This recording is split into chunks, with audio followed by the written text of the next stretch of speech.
Hi guys, आज बनवतो आपण मुळ्याची भाजी चण्या टाकून. ती कशी बनवतात? चण्याची डाळ टाकून ती कशी बनवतात ती बघूया. आता जाडा मीठ टाकून आपण भाजी चुरून घेऊया. आधी आपण भाजी चिरून घेतलेली आहे.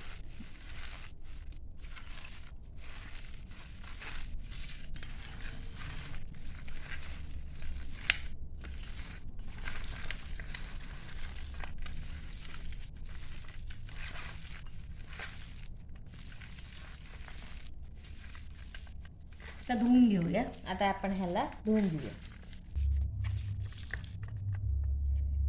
आता आपण भाजी धुवून घेतली आणि पाणी पण काढून घेतलंय. आधी आपण कुकरला लावतोय. टाकतोय.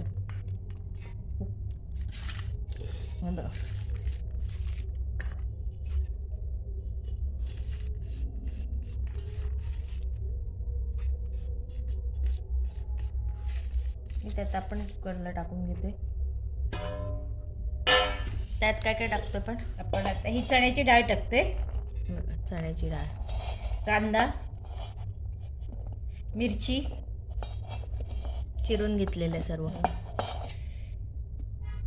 हळद, हिंग, मीठ, जिरं आणि खोबरं हे सर्व टाकतो आता एकत्र.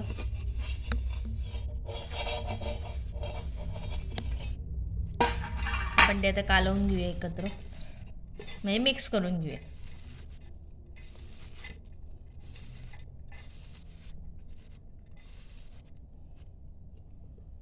आता आपण ह्याच्यात तेल टाकतोय. तेल टाकून घेतोय आपण 2 चमचे. यात दिले 2 चमचे तेल. एकदम कमी गॅसवर आपण ह्याला 4 शिट्ट्या काढून घेऊ आणि रेडी करून घेऊया. ते ना पण थोडंसं हे करून घेते, एकजीव त्याचं. आता झाकण लावून घेऊया.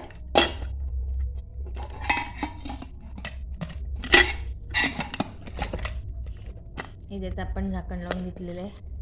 अगदी आता कमी गॅसवर आपण एकदम स्लो गॅसवर 4 शिट्ट्या काढून घेऊया आणि मग तुम्हाला रेडी झाल्यावर दाखवूया. कारण वरती शेगडीवर ठेवल्या ना तर दिसणार नाही, म्हणून खाली घेतला. बघूया आपण झाली. आता कुकर खोलूया.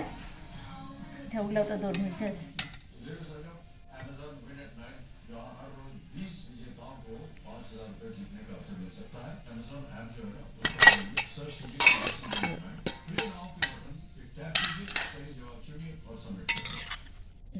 भाजी अगदी छान झाली.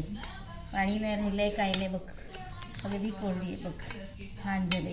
वास पण छान सुटलाय. आम्ही ह्याला गादवलेली भाजी बोलतो. तुम्ही काय बोलता कमेंटमध्ये सांगा. आणि तुम्ही अशी भाजी करता का? छान झाली हो. डाळ पण शिजलेली आहे. बघा 4 शिट्ट्या गेल्या. छान. इथे आपली मुळ्याची भाजी रेडी झालेली आहे. ही रेसिपी कशी वाटली कमेंट करून सांगा. लाईक करा, शेअर करा आणि सबस्क्राईब करायला विसरू नका. थँक्यू.